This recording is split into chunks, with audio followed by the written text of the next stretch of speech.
30 foot ଉପରୁ ଖସି ପଡ଼ି ଯୁବକ ଗୁରୁତର।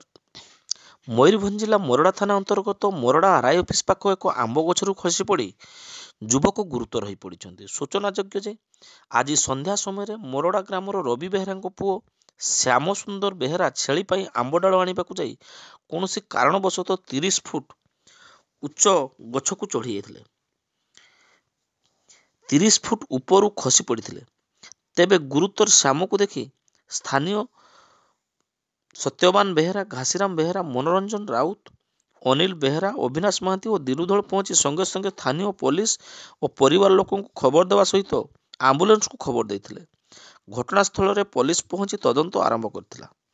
ଅପରପକ୍ଷରେ ଶ୍ୟାମସୁନ୍ଦର ବେହେରାଙ୍କ ଅଣ୍ଟା ଓ ମୁଣ୍ଡରେ ଆଘାତ ଲାଗିଥିବା ଜଣାପଡ଼ିଛି।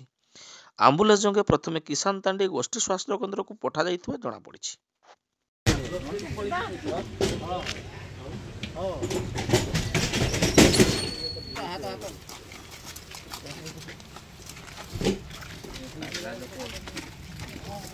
ତାଙ୍କ ଘର ଲୋକ କିଏ ଅଛନ୍ତି?